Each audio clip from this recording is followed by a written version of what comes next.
All right, and welcome to Fast Break Breakfast, NBA podcast. My name is Keith Parrish, and I'm here once again with my buddy through the miracle of computer phone. I'm here with Dave DeFore.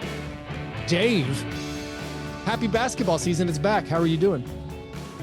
I'm good, man. I'm like energized from that, I don't know, 2 weeks off with no basketball. Yeah, you were energized by watching the Sacramento Split Squad play China? Oh, no, I'm China not watching team? that. Oh. No. I'm not even sure if those two teams played each other. I could be wrong.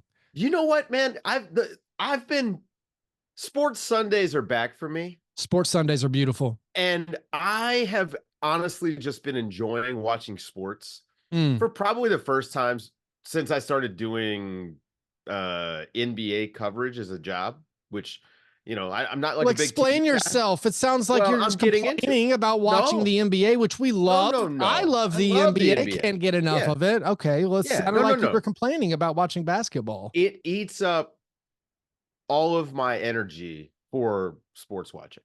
That makes sense. When it is your job to play the piano, maybe you don't want to go home and listen to someone play the piano. Yeah.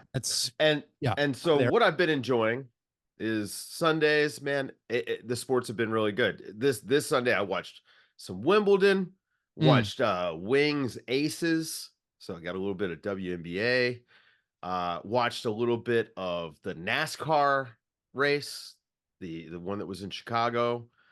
Man, I've been catching just like all Are we calling that a sport? I mean, it's sports-ish. I'm messing around. It's an extremely popular sport. Hold on, but I'm one of the people who have a controversial definition of sports. For me, sports is a team activity with an adversary. So but again, it's track just and semantics. Field isn't sports. Track and field is a competition. Okay, fair. So again, this is very semantics. Competition. Like what is tennis? I'm with you. I'm not saying it's not the most physically taxing thing you could possibly do to your body is do like an Ironman competition but I like for my enjoyment, call it what you want. Maybe it's not a sport. Maybe I like games. Maybe you're saying, well, you like games. I like team competitions against each other. Yeah. I don't care if someone sets a good pace. I don't care if someone shoots the lowest golf score. I mean, I'm not saying don't watch it. Again, it's very subjective. Yeah. For me, the thing that gets me exhilarated is teams playing against each other. I'm with you on that. I do. Well, tennis is one of my favorite sports to watch. I mean, show me a ping pong highlight and I'll lose my mind. I'm with you though. I think sports is when you want to follow the transactions and the comings and goings. Next level. Okay. And see, I like games. There you go. I want to watch the games. You did kind of twist the words, but I'm with you there. Well, you get what I mean. Yeah. I get what you mean. But I'm with you also on competition. See, I like solo competition. I mean, you know, tennis is essentially, it's a duel. It's great. It's one-on-one. Yeah. And so, you know, you find out who the best person is that day. Yeah. And I love that in sports. So like, I mean, I do love it's an Olympic year, right? Like we're coming into the Olympics here in the next few weeks and I've just been nerding out. I watched Olympic qualifying this on Sunday. You know, I was big Olympic news, and we can segue into basketball on that. Copa. I mean, yeah, everything. I've been watching Copa America. I'm fully behind Team Canada. Of course, the USA went out sad. My Nashville SC player, Jacob Schaffelberg, who my 6-year-old daughter's in love with, he scored a goal for Canada. He's been playing great. Did you catch Uruguay and Brazil? Yep. A 0-0 straight to penalties. Yeah, I've been watching all the soccer, Dave. Listen, also, that was thrilling. Like the finish when the Brazil keeper got the save, and I was like, oh, they have a chance. Yeah. Yeah, no, I've been watching all of it, and I'm with you. The refreshingness of like when the Grizzlies stopped playing regular season basketball, despite the fact that that's my passion, like it's my life passion to watch the Grizzlies. But then when you have that duty to podcast about it, and the experience of watching the games is hard and not fun, wears you out. But then you get a little break. Then I'm ready. Now I start watching Nashville SC fall down 4-0 in the first 25 minutes and go down to 10 men, and I'm exhilarated. No, I'm kidding. That was kind of hard to watch too. No, it's been great. Dave, sports are back. Congratulations to the teams that made the Olympics. What we had yesterday, Greece and Spain, and then Puerto Rico and Brazil. Congratulations on making the Olympics. It's pretty amazing when you think about like how far we've come. I'm a bit weird when it comes to this, but the 92 Olympics, obviously with the dream team, and Keith, we're the same age. Yep. That really opened the door for, I think, a lot of people to what international basketball really was. I have done my best like since then to kind of pay attention to it. It's amazing that this Olympics, like we're like, oh, hey, this dude's missing the Olympics from this country. And it's a bunch of guys from all these different countries. You start to realize just how small that Olympic field winds up. Guys getting left at home. Luka Doncic isn't going to be at the Olympics. Not good enough, amazing Dave. For the sport to me. It's incredible. And again, like I love basketball. Obviously, I love international basketball. I think FIBA, the rules are amazing, especially, for this sort of competition. This is like the heyday. Like we're coming into now like the heyday of my time, because international competition has never been, I would say we've never seen the rest of the world this close to us. Yep. And I think the gap is getting smaller and smaller. Yeah. The style of play, the quality of play is so high. It's awesome. I say the big complaint for me right now about the FIBA basketball, where it is, of course, you have all these NBA guys on so many different countries. Like you said, like Bahamas missed out and Lithuania missed out. And of course, Slovenia missed out. You had on Sunday, or was it on Saturday? You had like an elimination game, a single game elimination situation for making the Olympics between NBA stars. And it's like some weird subscription package to watch that one thing. Like how is courtside in 1981 or whatever? Yeah. Listen, I'll just say this, man. If you, from my experience, finding this video can be difficult. Finding stats sometimes can be difficult. It's not the most well organized. Why are stats so hard to be found in the year 2024? Why are international stats hard? Why do I have to manually go through the NBA.com box scores to find sortable summer league stats? They don't exist. No. Why don't summer league stats exist where I can just look through them? The rest of the world doesn't care as much as we do about these arbitrary things. They care about wins and losses, Keith. Dave, this is going to come up. This is going to come up later in the awards segment of the program. That's right. We're having an international stackhouse of pancakes for the first 2 days of California Summer League. But like, I'm looking at these box scores and there's a guy and it just says like Slater. And I'm I'm on the Anthony NBA Slater, app actually. And I click Slater and it's a dead link. It doesn't go anywhere. They can't even have like, you can't even tell me who the guy's name is if I click on it in the official NBA.com app.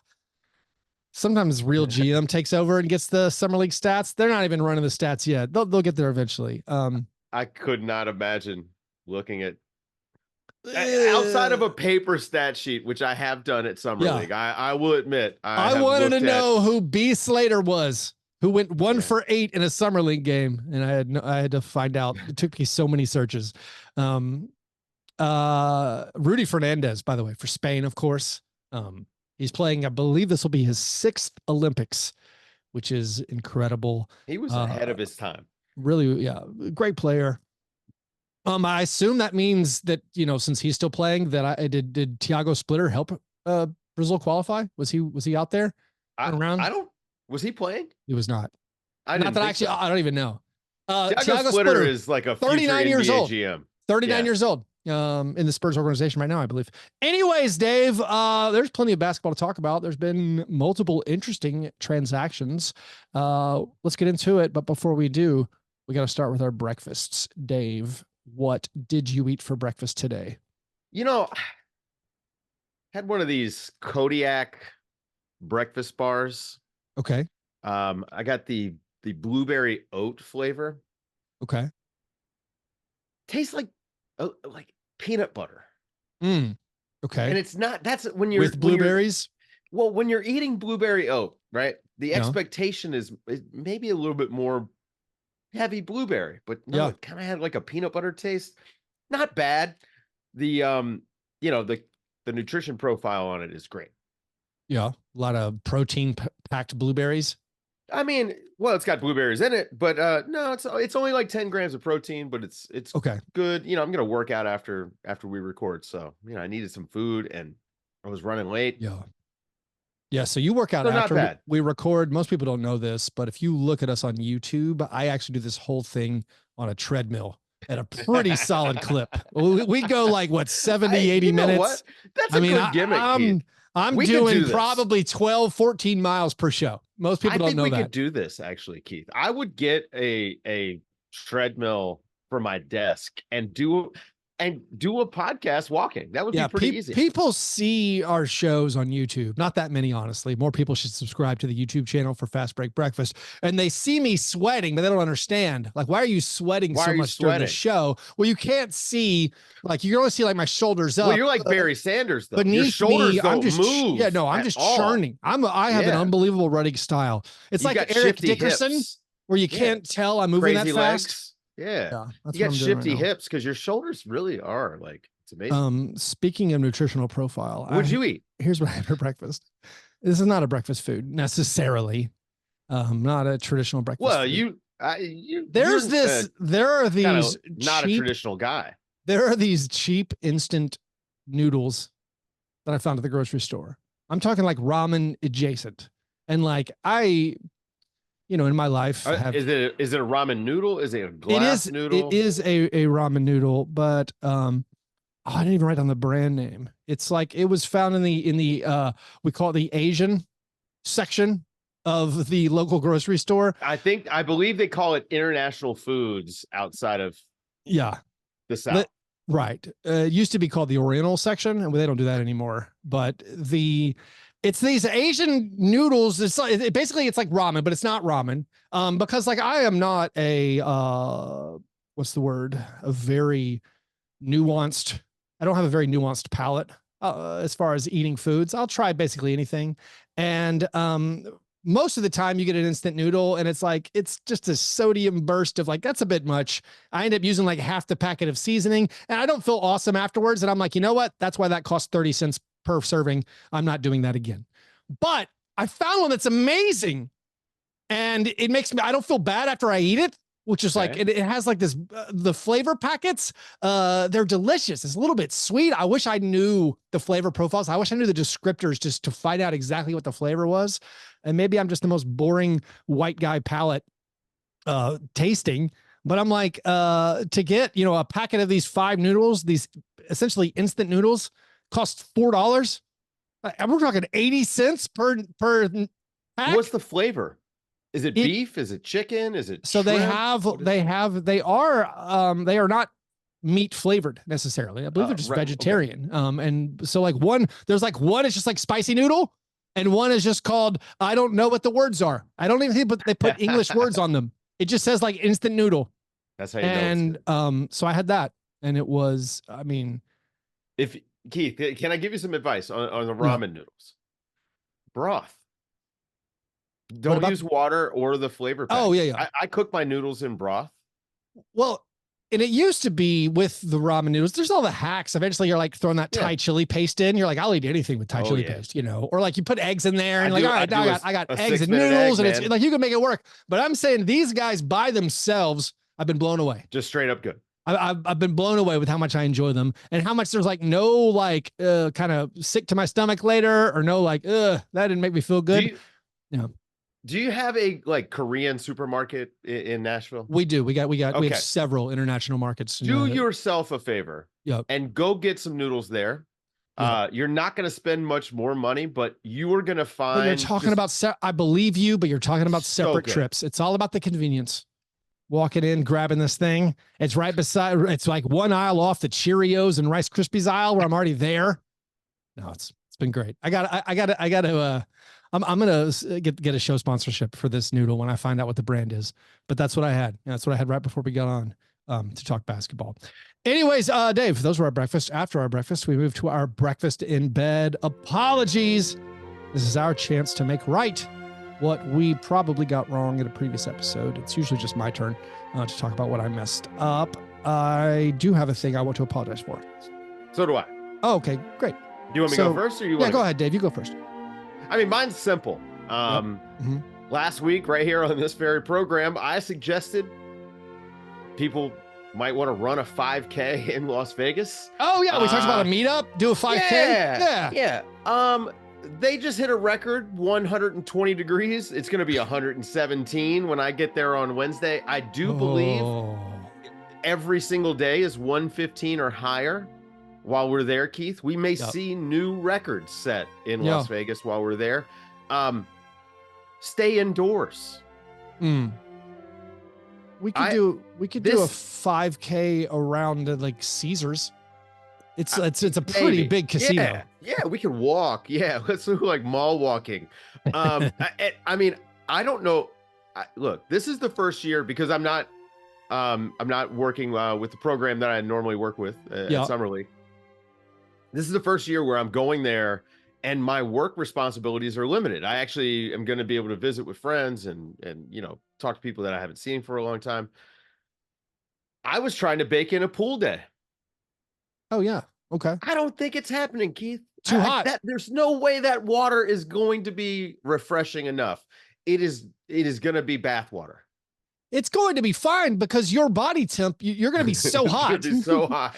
You're going to be running a fever based on the sun. I do a sauna every day. Yeah. And so I feel like sauna every day. That water temp, if that water temp is I feel like if they can get anywhere close to 98, you're going to feel fine. Like you're going to feel fine. You're like, oh, it's not bad. I'm not ready for it, man. I am just not prepared for that heat. No, I want to apologize. On a previous episode, I criticized the Rockets trade with the Nets, where the Rockets sent the Nets their picks back.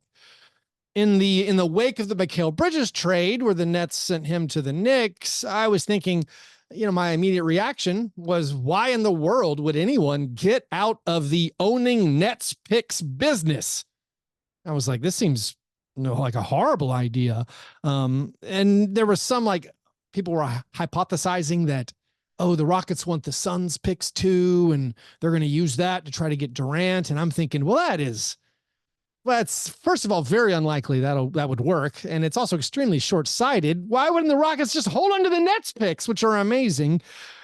In my immediate reaction to those deals going down, I maybe didn't fully think through how interconnected those deals were. That the Nets were making the trade to get their picks back because they were sending away Mikal Bridges, and Sean Marks just spelled that out again today. So I apologize. My immediate reaction to those trades, I could have thought it through a little bit further. I mean, maybe the Rockets could have called that bluff. You're going to turn down 5 picks from the Knicks? Really? Maybe also they could have said, fine, hold on to Mikal Bridges. You're going to be sorry in 2025. I'd like to keep this pick. But even so, I was probably too rash. So for that, I apologize. I have no take on that. Yeah. I would just clear my soul. That's all that matters. Yeah, you feel better? Anyways, those were our apologies, Dave.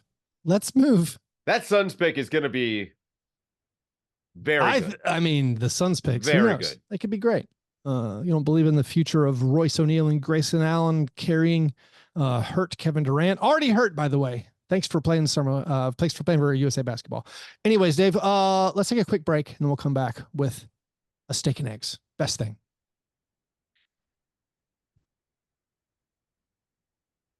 All right, Dave. We don't always do it, but let's do it. Steak and eggs, best thing. What's the best thing you saw in the last week? We're going to the international basketball. Well, it's that time of year for me. Let's keep doing it. Victor Wembanyama and Rudy Gobert. Number one, did you see the photo of them? The team photo. The one where Rudy Gobert's on his tiptoes? Rudy Gobert's looks 17 feet tall. Yeah. He is insanely tall. And we love a freak of nature. And he just also happens to be incredible at basketball. I feel like he got better in the last couple months, not playing with the Spurs, and he and Gobert as the twin towers. No defensive 3 seconds in international basketball. They've got good wing defense. Remember, Bilal Coulibaly plays for them. The rebounding and rim protection is going to be unreal. The only way to beat this French team is to shoot. Yep. Now I do think, and also, Dave, not just shoot. You better be swishing your threes. Yes, you have to swish your threes. Play it off the rim. Speaking of, by the way, my guy Goga. Georgia playing the Philippines the other day. He was trying to bat away a missed free throw and almost had the worst thing happen and at the end there. But Georgia winds up pulling out the win. But yeah, Victor and Rudy together, it just works for me basketball wise. Like I love the idea of these 2 7-footers being able to patrol the paint, and especially with the FIBA rules and the way that works. I do think Anthony Edwards is going to dunk on both of them at the same time, though. Did you see the stat that against Turkey, Turkey shot 1 for 24 from the field Victor was on the court. When Victor was on the court. I mean, I asked you last week if you'd seen the practice clips of Gobert and Wemby throwing alley-oops to each other, and you're like, I haven't seen it yet. And so now you're fully. But now on I've board. seen the game. Yeah. These guys are going to be good. France is going to be real good, real fast. Like the guard play in France just needs to come up, but it's coming. Yeah, it's gonna be awesome. We're not going to be able to handle the French winning the gold medal in basketball. I'm going to tell you right now, Americans are going to have a meltdown over that. Yeah. The Argentina we could handle. Well, they had no ceiling. Yeah. And also it's fine. Like they're cool. Yeah. The French? Yeah. No way. No way. As a people. No way. Immediately someone's going to bring up the war. Immediately. My best thing, it's maybe Spurs adjacent. I'm excited the Sacramento Kings got DeMar DeRozan. I'm happy DeMar DeRozan found a squad to play with. I like DeMar DeRozan. He gives me, we talked about that joy of watching sport. I have joy when I watch DeMar DeRozan play basketball.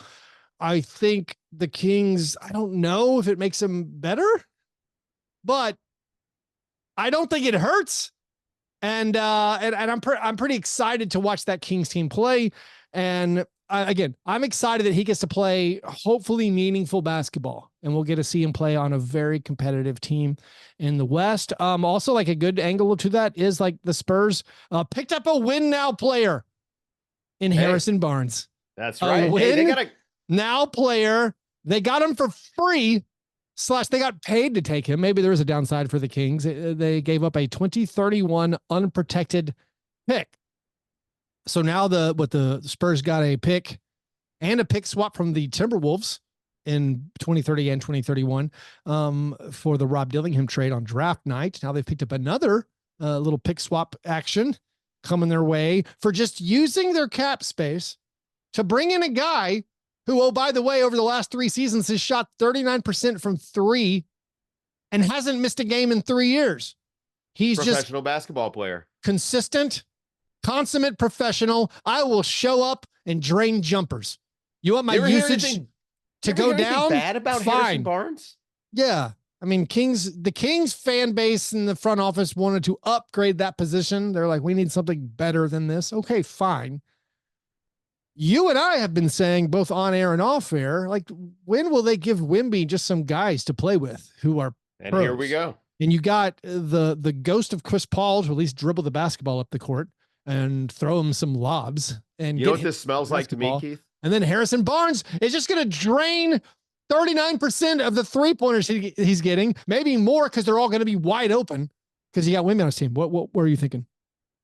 Smells like play-in to me. What is an outcome for this year's Spurs team that you'd be surprised by? Is there any? I mean, making the playoffs would be a surprise. Okay.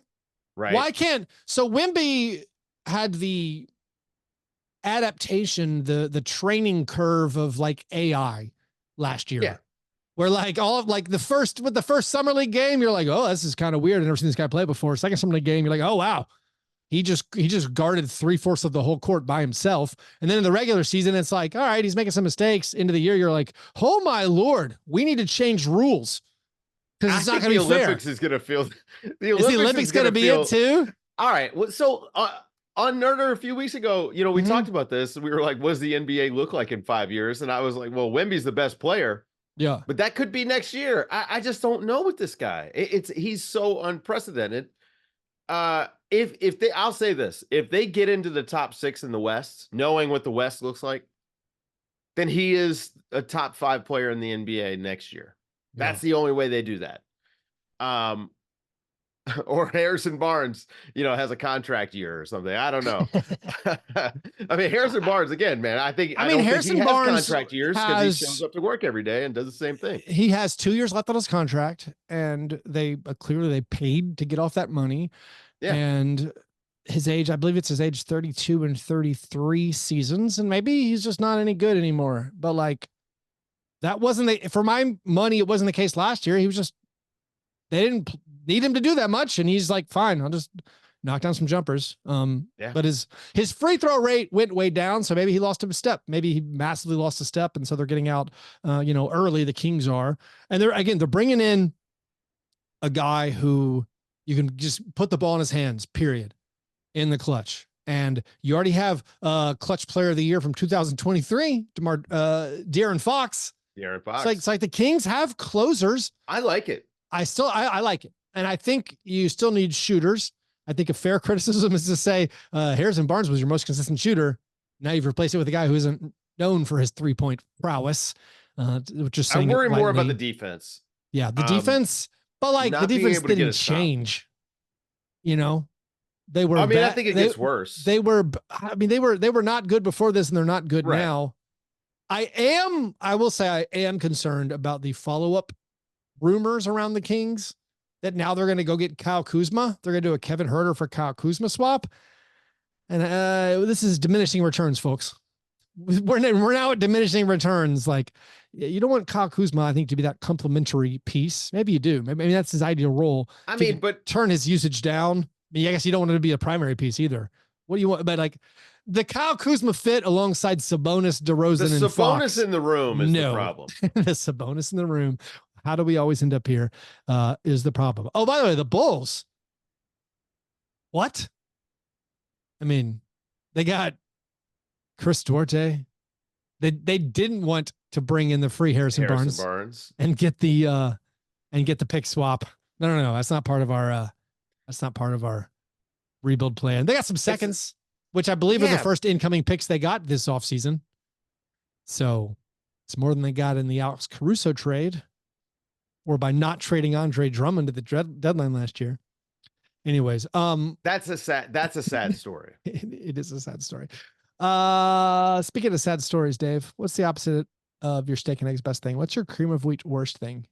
What's the worst thing? Man, the Olympics, you kind of talked about this a little bit at the beginning. What? The Olympics highlights competition, specifically individual competition.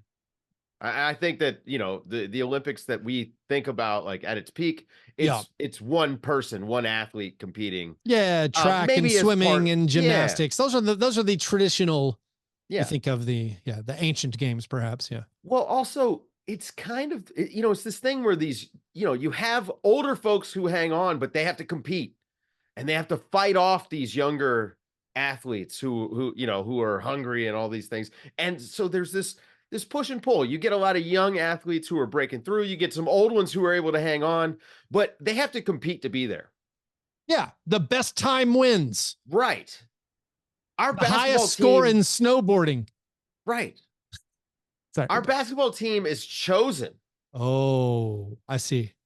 And anytime we have a non-Olympic year and we send a team of younger guys and they underperform, we do the most loser thing possible in the Olympic year, and we send a bunch of old dudes that know how to win or whatever. We never let the young guys lose in the Olympics, which to me is kind of against sports. It's like, well, we know we could just stack the deck anyway. Let's send, everyone that we've got that's 32 years and older, because we'll just go dominate.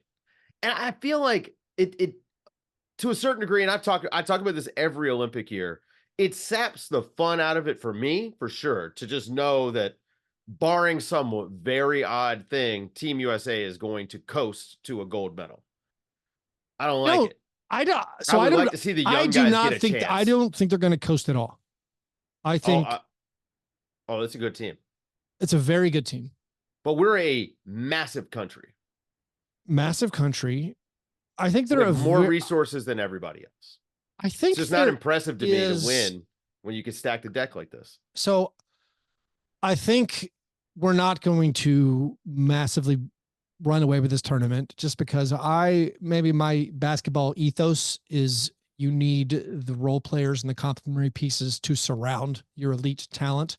And I don't necessarily think a team of all elite talent is normally going to win unless you're so far above maybe the rest of the competition. And I don't know if that's the case. We've already talked about the virtues of France and the unique FIBA game. And there's going to be this big adjustment period to FIBA referees. I posted a clip on social media where I saw Joel Embiid is foul baiting the college guys they're scrimmaging against, and the ref at the scrimmage is giving him a late whistle. They're not going to call that.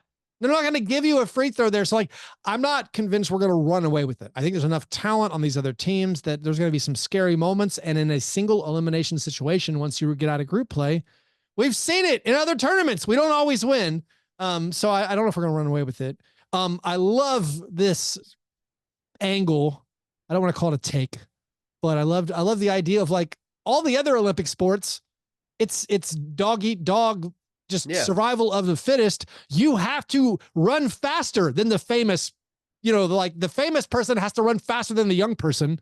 We're taking the best in every single thing. And it's hard to do that because it's obviously subjective, but there is so much politics involved in your Team USA stuff. Also, there are other team sports in the Olympics, and they have some more interesting rules for the roster building. I'm more familiar with soccer, and the soccer Olympic team has very specific team building rules. It's an under 23-year-old tournament essentially, but you get a few exceptions. And that seems so much better. And maybe this would be worse when we consider the worldwide stage, because when you think of countries that don't have as much stacked NBA talent, right, you're I wouldn't want to limit the number of pros that Spain could send, or, Bahamas, or, who got eliminated in their qualifier. Maybe these other countries, Latvia and Lithuania and all of them, Serbia, we want them to have as many. I want Kyle Anderson to get pros. $2 million to play for China. Dude, Kyle Anderson on China. Yeah, let's do that again. But that being said, I think I would be more fired up about the U.S. team if it was a mix of young, bring also it is not necessarily, I don't know if it is the most we have to win thing, or it's not the most long-sighted view by not allowing young guys to get these reps. There's going to be another Olympics in 4 years. It would be great if you could cycle through. We're going to roll LeBron six or eight of these guys played in 2024. And they'll come back for 2028, and then we'll bring in some other young guys. So it does seem like if your most important thing to you in USA basketball is to win the gold medal every competition, it makes sense to have a good pipeline of younger players involved and competing. And they do not have young guys competing in this. I have an idea for you, Keith. What's the idea? Team USA Olympic Combine. I mean, they used to basically do this, right? I know. They would bring in 30 guys. This year they brought in 12. I mean, I don't know. What, Anthony Edwards is one guy on the team? Look, Jeff Van Gundy and the G Leaguers. I like that for international competition. I thought that was great. Yeah.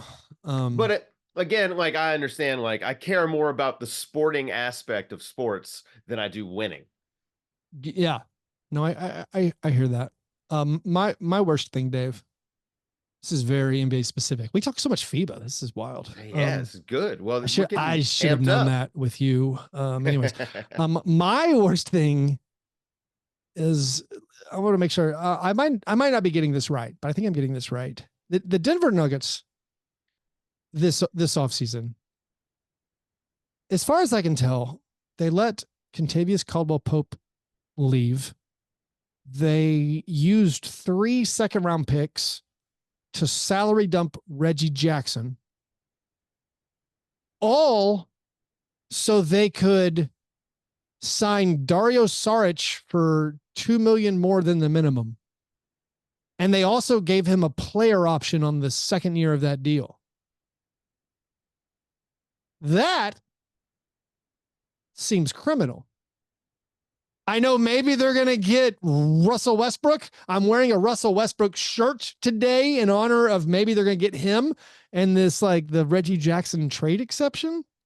But like, Dario Saric is the big plan, where you signed him to a 2-year, second-year player option at the taxpayer MLE, which you only, again, freed up by salary dumping Reggie Jackson, which you used picks to do, and by not re-signing Kentavious Caldwell-Pope. It blows my mind that Dario Saric wouldn't be like, first of all, where's he getting $5 million from somebody else? Where's he getting $5 million? That was going to be my question. Where's he getting $5 million? And also the pitch of, hey, we'll pay you the veterans minimum, which is $3 million, and you get to play with Nikola Jokic, and you get to have deep playoff runs, and you get to rebuild your value. We'll give you a player option on the minimum.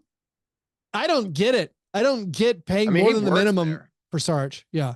He works there. I like it. I like Saric there. On paper, it makes a ton of sense. Also, you bring along Holmes, the guy they drafted, Jaron Holmes. I would say this, Keith. There are reasons to sign a guy to a contract that's tradable. Yeah. And in this case for them, I think that, like, the extra money just makes him a more usable contract if they want to move him. And the money is not so, like, it's not prohibitive. So, Dave, I've been explicitly how much of that told, is guaranteed? I've been explicitly told that's limited value because the Grizzlies don't ever sign anybody to anything more than. So he's got a player option in year 2. Yeah, it's not too bad. If he's fine, good, he's good, he opts out. But if that's your move, what? I mean, I don't know. Denver has just the drop off that we saw from them last year. Yeah. This is more steep year to year. This is a bigger drop off from year 2 to year 3, if that's what we're calling it, than year 1 to year 2. Yeah, I'm pretty down on the Nuggets. Losing KCP is absolutely massive. Yeah. Christian Brown does not fill that they're legit, depending on, like, Julian Strawther has to hit. And it's like, that seems risky, guys. Here's some other things that I'm going to bounce around a little bit. Things I liked. I feel like the Sixers kind of got a big win by convincing Caleb Martin to join up. Now their whole offseason just makes a lot of sense, where it's like, yeah, man, I was initially nervous, like, what, you're just going to flip out Tobias Harris, who you're tired of, but, like, what if Paul George doesn't come? Because there was that moment that maybe he wouldn't come. And I was like, we never unpacked that, but I've got, like, a theory on this. What's your theory? I feel like Adam Silver made a phone call after Paul George and Joel Embiid were extremely chummy on television during the finals, which was also extremely weird. Yeah. I don't even understand when we got to this point where active players are being asked their opinion on games that are happening. Like, I thought we all kind of understood that was like there was a no-go zone there. You talk to retired players. You don't talk to the active players. Okay. But that's weird, and that's all changed. But I do think that something happened after that. Those guys were on TV essentially, like, playing in people's faces. And then the next day, the Sixers are like, yeah, we're not interested at all in the best free agent that's out there this summer. The best clear, obvious choice to make our team better. Yeah, sure. Yeah. It was a smoke screen. I like it. Yeah, I maybe feel it like makes it's sense. on purpose. Yeah, I haven't heard that. I haven't heard that. I'm making it up.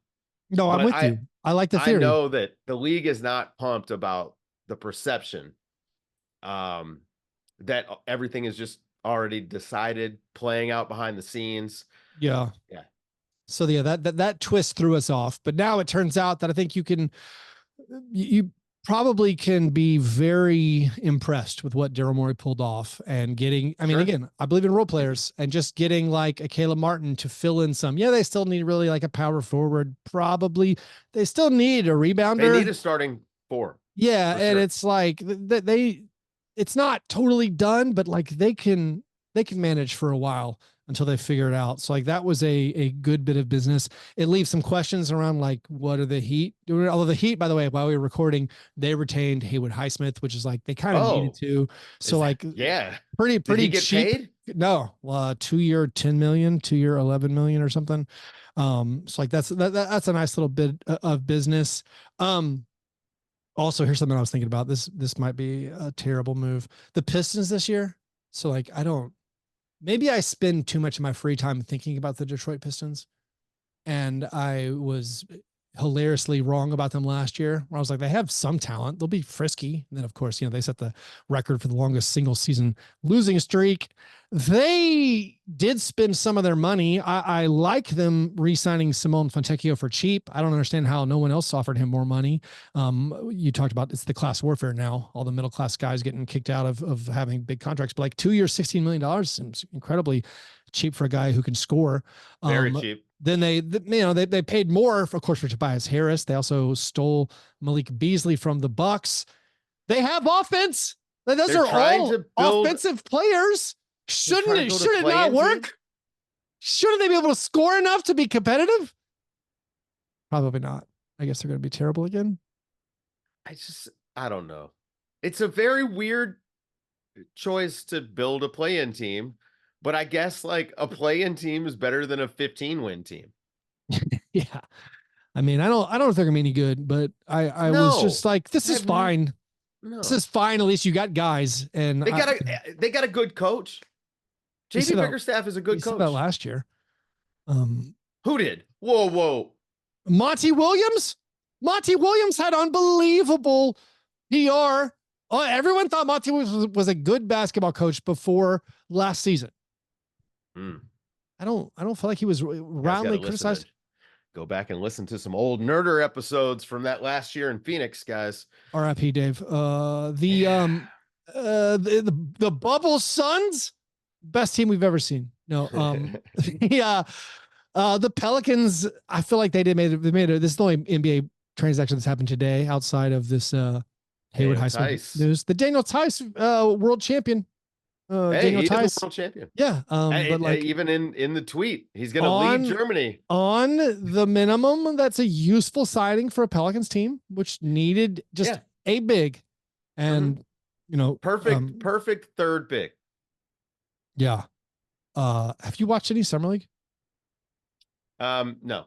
So I watched. I saw Bronny's step back mid-range. Yeah, well, that was shoved down your throat by the ESPN push notifications. No, I was watching the Hornets, and this guy, I think his name is Mamadou Gueye.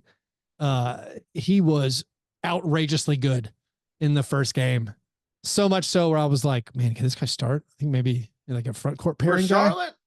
Like, I gotta get this guy on my team. No, I watched some, and it's been exciting. The other games I've been like piecing together. I watched all of like Khalil Ware's highlights. He put together an unbelievable stat line for the Heat Summer League team. He, I will say, he gives me like a less swaggy Hassan Whiteside.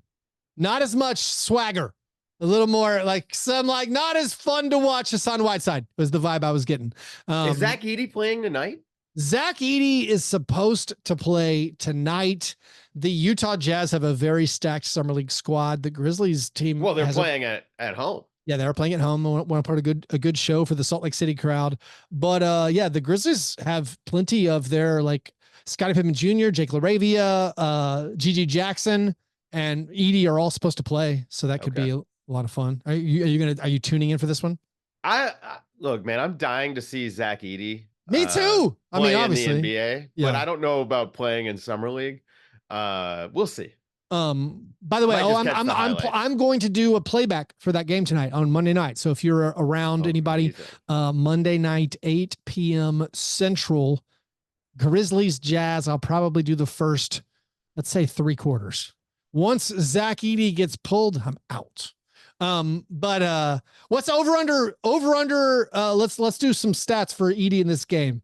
I'm going to say over under 15.5 points.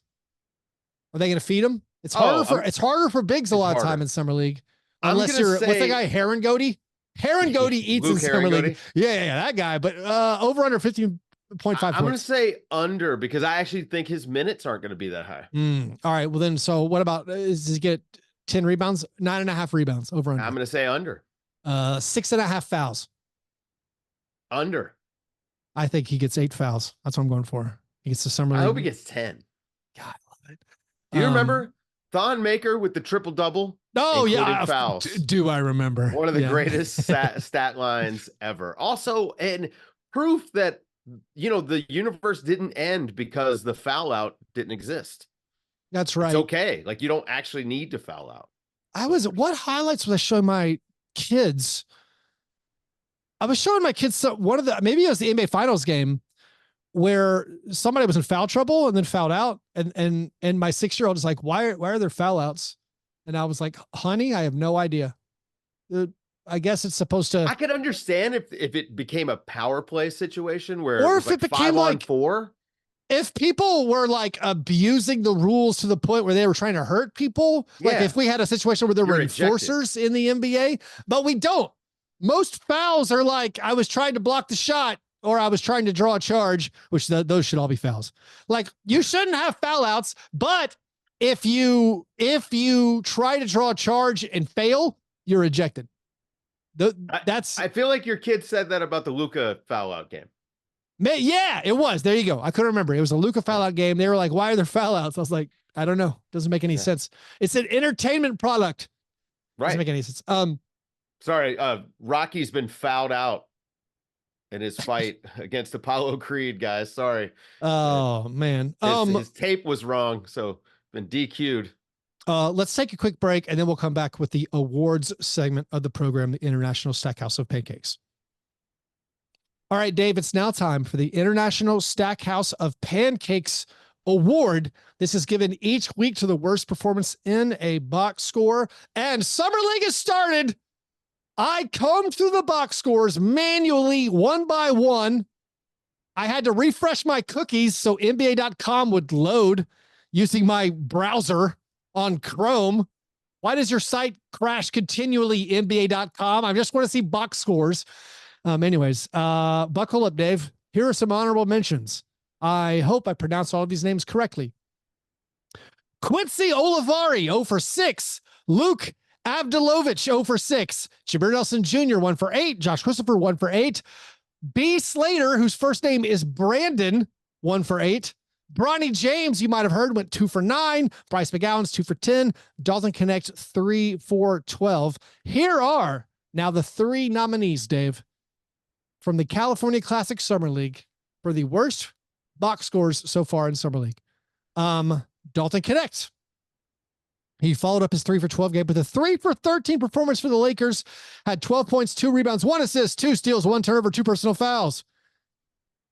Nick Smith Jr., playing for the Hornets, went 4 for 17 in a win. Had 10 points, 7 rebounds, 3 assists, 2 turnovers, 1 personal foul. And then Alondas Williams of the Miami Heat, 0 for 9 in 16 minutes. Also a minus 29 whoa. In his 16 minutes. Yeah. 0 for 9 in 16 minutes. In 16 minutes. He had 2 points, 2 rebounds, 3 assists, 3 steals, which is pretty cool. 2 turnovers, 2 personal fouls. But yeah, I'd like to see that again. 0 for 9 in 16 minutes just tells me. And 0 for 9 in 16 minutes and a minus 29 is impressive. That's fine. 0 for 9 in 16 minutes. I feel like this guy can get you some buckets. Yeah. No, this guy, he was tight, but he can get you some buckets. Honestly, man, like you almost should reward like Nick Smith, 4 of 17. Yep. Clearly they're like telling, hey, go do stuff. Yep. Okay, it's not always going to work. I almost want to like, you almost give this award as a reward for going out and doing Summer League the right way. Yeah, you might be right. Summer League is the time to go 4 of 17. It's a good argument. It's what J.R. Smith would say. I don't know. The Lakers, they got blown out by a Warrior squad that had like basically no player I'd ever heard of. Yeah, Bronny didn't play though, right? No, Bronny. Yeah. He's the glue Bronny, guy. of there course. You go. So yeah, I'm leaning to Londis Williams. I mean, I'm still blown away by that. 0 for 9 in 16 minutes. It's so impressive. Yeah. Congratulations, Londis Williams, on winning this week's International Stackhouse of Pancakes Award. Maybe the first of many of your career. By the way, Dave, the Spurs on Sunday, as a team, they shot 22.5%. They scored 59 points. Were they playing against Wemby? No, this was not a inter-scrimmage kind of like, or inter-squad scrimmage. They went. All right. How much does the French team beat the Spurs 16 for 71 without Wemby by? Oh. Let's see. The Spurs have Chris Paul, Harrison Barnes, Devin Vassell, Sohan. I don't know. Yeah. The Spurs score 17 points. Yeah. Yeah. I think you might be right. Yeah, that's amazing. Again, 22.5% for a game. I'll have to check my tweets to see if I can find any, because every now and then there's Summer League games where I'm like, this team shot an unbelievable percentage for the game. 22.5 feels like the lowest ever. I don't know how you really are supposed to do that. Let me ask you, when you're thinking all-time Summer League stats, do you differentiate between California Classic, Utah, and Vegas? Because like to me, I look at Utah and the California Classic as like single A baseball. Interesting. Right? Short season. The worst of the worst players go there to play, right? Like the teams that you sort of, you're not all the teams have a team there. And then you go to Summer League and that's AAA. I don't know if I agree. Yeah. No, I don't know. I'm asking you, but I view those other ones as like single A ball. Well, there used to be the Orlando Summer League, right? And I do feel like the competition was the same, but it felt lesser than. Because it was in a gym. It was in a tiny gym. There were fewer teams there. I mean, this year's California Classic, having 2 Kings teams, which is like, you just couldn't get more teams there. There's some, I don't even know the specifics behind the Chinese squad that's playing there. Like there's, you just look at the box score and you're like, wait, who's that? SKO. Right. And you're like, oh, that's a weird Sacramento split squad or something.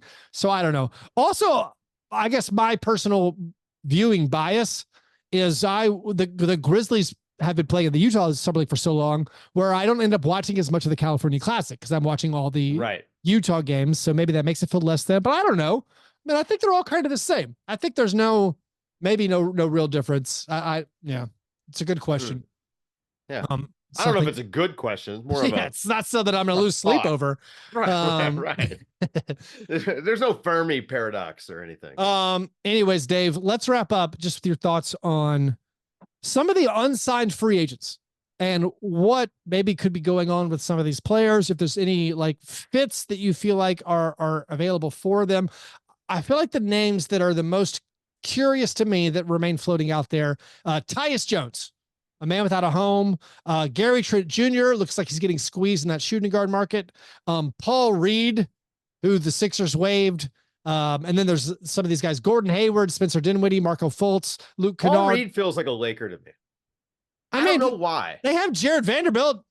It seems like the same-ish genre. No. I mean, I think Paul Reed as like a smaller center. He could play a little 4. Well, all right. So the Jazz were the ones who gave him that weird offer sheet last year. Yeah. Did they do that just to screw with the Sixers, which is again what everyone should be doing with your restricted free agent offer sheets? But like, if not, it seems like the Jazz would want to bring him in. Like they have to. What about the Warriors? The Warriors can't spend any more money. I don't believe. Right, I don't think so. They're done. I mean, yeah. Paul Reed, I feel like will find a home. What about like Sadiq Bey is injured? Seems like somebody bad would just take a flyer on him. It seems like. Well, maybe not miss the whole year though, right? Like possible. It's the ACL, so maybe it was in March, so you would think a good chance if he goes a full. I mean, most people come back within 12 months, don't they, on ACLs? So, yeah, it seems hard. Maybe he wants to take the whole season, come back, next summer. No one ever signs Lonnie Walker. In my mind, Lonnie Walker can put the ball in the hole. Right. It seems like that's a useful skill. Can he do it on a team that's trying to win, though? That's the problem. I don't think he can be a guy like if you're a playoff team, I don't think he helps you all that much. If you're a play-in team, he helps you. I mean, like, too many teams right now, I think, are also saying, well, we're going to just lose anyway. Why would we waste the money on Lonnie Walker, who would only help us win some games we probably don't want to win? I mean, who are the teams lining up for flag right now? It's the Wizards, Brooklyn, Hornets, Bulls, the Bulls, maybe the Hornets. I mean, are they? Maybe they just signed Miles Bridges. Clutch. Like you want to talk about an agency asserting its power. The Bronny James thing is one thing. Miles Bridges getting 3 years, $75 million, fully guaranteed. He had no market. Where's the market? He had no market. I saw someone mention, toxic, right? Yeah. That guy is toxic. Yes. He probably shouldn't be in the league. And he had no market. Yeah. I don't know what the Hornets are doing. I'm confused. But like, I don't know if the Hornets are in it to lose. We've talked a lot about, I think we talked last episode about like the Trailblazers or what are they? What's their thing? Oddly, man, for all the jokes that people have made about Joe Cronin, he kind of has a lot of assets now. Yeah. Got a lot of stuff sitting there. A lot of stuff. Like where does DeAndre Ayton wind up? Where I think more interesting to me, because I don't think Ayton is going to move.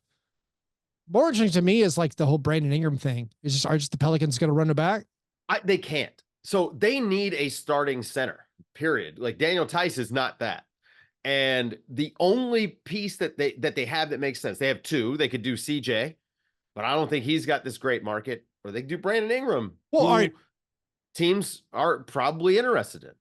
Let's rank who's the best passer of the Pelicans' presumed maybe best 5-6 players, which I'm going to say, Zion, Brandon Ingram, DeJounte Murray, Trey Murphy, Herb Jones, and CJ McCollum.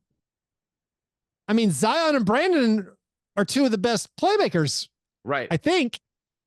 But like, it seems like to me in my head, this might be wrong, that like a Zion, Brandon Ingram 4-5, if you have Herb at the 3, and then Trey Murphy at 2, and like DeJounte at 1, that fits in my mind. But I don't know if it's, without having a true center. It's interesting defensively because of the switchability. I do think like you run into some size concerns because, I mean, Zion, like we could say all we want. He is an undersized 5. Yeah, He's short, to be a 5. And it's not like the league is actually getting shorter. If anything, it's getting taller and more skilled. So I don't know if that's functionally what you want. Also, wear and tear. With Zion, you got to think, is he going to play more than 60 games? And if he does, do you want him playing center all the time? I don't know if you want that. I do think they need a center. Like they would be a great Jared Allen team.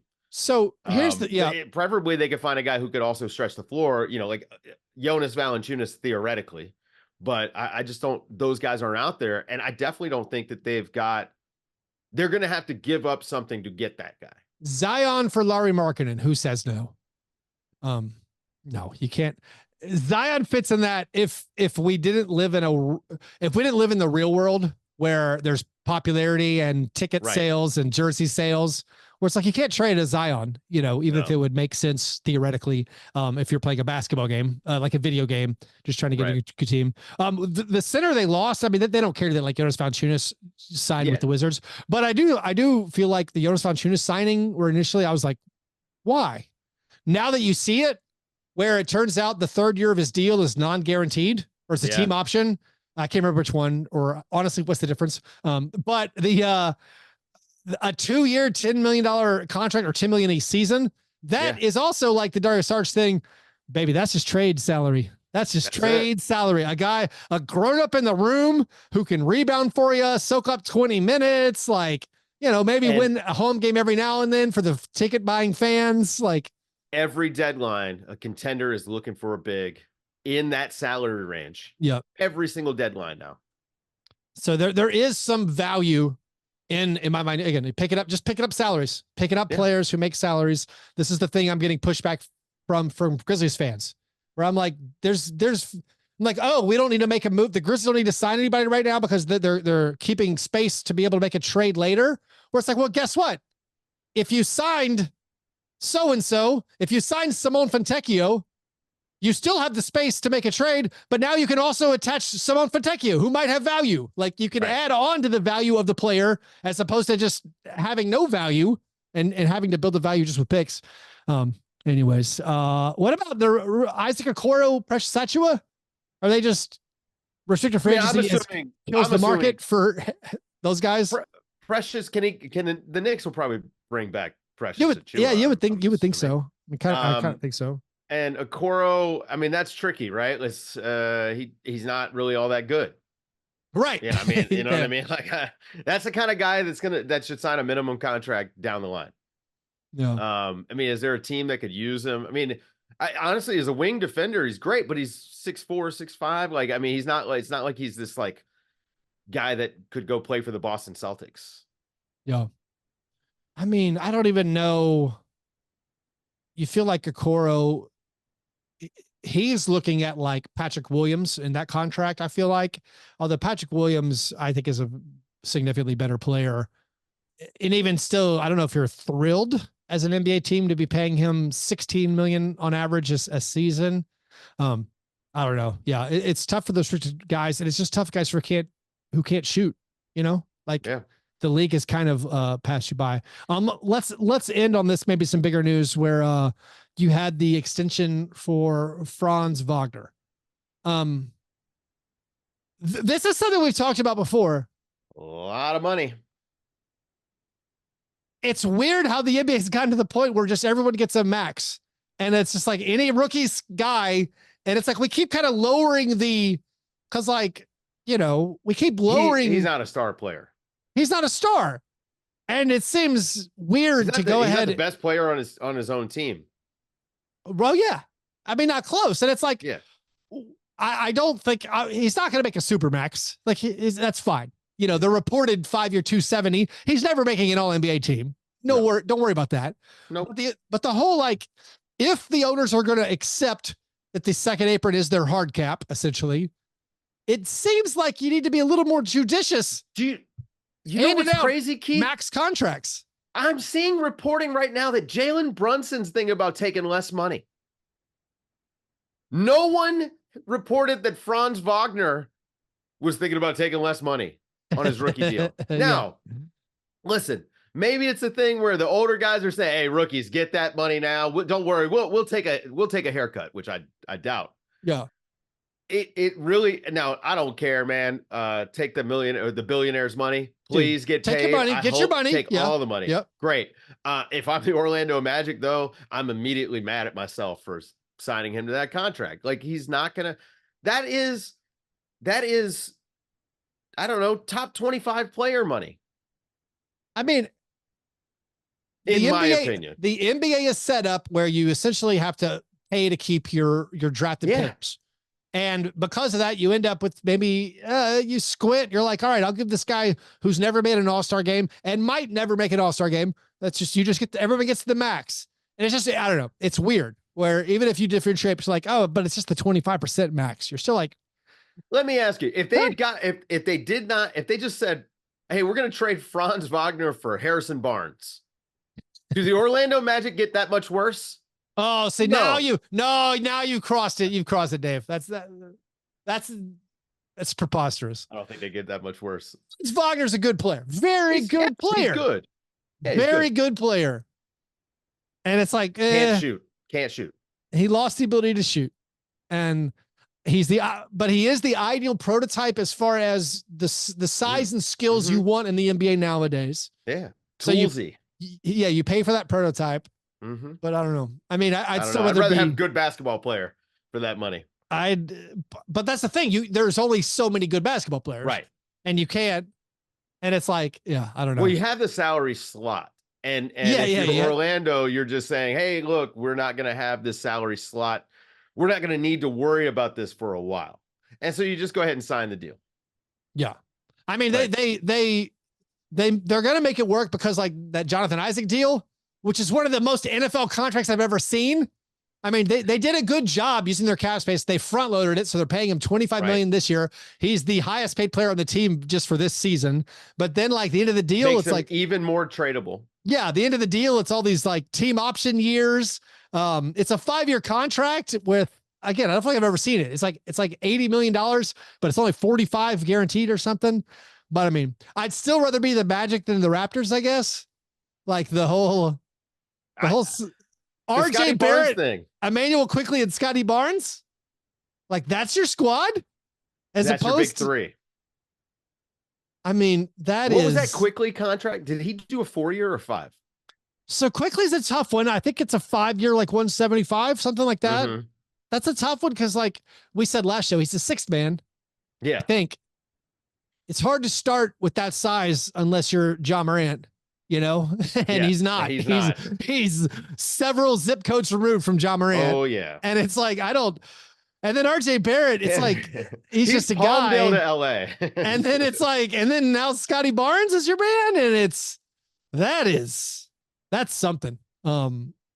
Anyways, so I guess we can wrap it on that. The salaries are going up. Now that we've roasted Franz Wagner and Emmanuel Quickley enough. I mean, I guess it's better to pay the best players than it is to pay that's a guy. I even feel weird about that. There is a salary floor, right? Yeah. Like, so they have to pay some people. Like the Jazz have to spend money on somebody. They're beneath the salary floor. Not going to be a problem for the Magic that took care of it. Also the Raptors took care of it. Let me ask you a Jazz question. Who's going to have a better season? Zach Edey or Walker Kessler? I mean, that's the big question mark. I don't know. I mean, yeah, I have no idea. Anyways, Edey plays tonight. Walker Kessler is on the Jazz tonight. We have Walker Kessler versus Zach Edey tonight. All I can say is definitively which player is better is settled today. Today is the end of the argument. First game of Summer League. That is case closed. We figure out Walker Kessler was playing in the World Cup last summer, and he's playing in the Utah Summer League. Life comes at you fast, folks. Life does come at you fast. Anyways, I will be over at playback.tv/Fastbreak Breakfast at 8:00 Central tonight to watch Kessler v. Edey bout 1. Also, Kenneth Lofton Jr. versus Edey bout 1. That's way more. Skinny Lofton Jr. Looking great. Anyways, if you want to support this show, do that at patreon.com/Fastbreak Breakfast. You can play fantasy sports if you join the Patreon. By the way, I just joined the Dynasty League. It's my own Dynasty League. I finally just joined it. It's been a lot of fun, even though I still don't totally understand what I'm doing. Take over a franchise? Yeah. So it's a 30-team Dynasty League. We needed an extra player, and I'm like, you know what? I need to get in this. I'm ready to play. Did you purchase the team on like a layaway plan, or what if the previous owner was like, hold on, doing pretty well with my team? No, I didn't steal it. I didn't eminent domain it. Someone left the league, and they're like, we need a manager, and I'm like, I'm in. I'm actually on the clock right now in the rookie draft. I'm trying to decide between Tajon Salon or maybe like Khalil Ware off of his big Summer League game. I don't know. Miami Heat are going to need him to play. So, I mean, what kind of playing time am I going to see for my guy Salon in the first few years behind Miles Bridges? I don't know. I don't love it. Anyways, if you want to play in the fantasy sports leagues we have, if you want to get an extra episode a month or a bonus episode available only to Patreon supporters, also you can join the Slack channel. There's a Grizzly specific Slack channel if that's your thing. You can do that all for $5 a month at patreon.com/fastbreakbreakfast. And Dave, let's get dinner on Thursday in Vegas. Yes. It's gonna be awesome.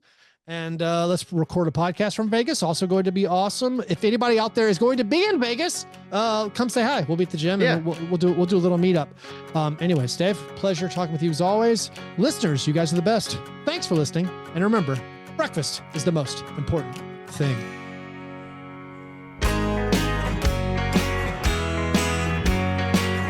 Yeah, never apologize for being G&G. Fastbreak break, man. You understand?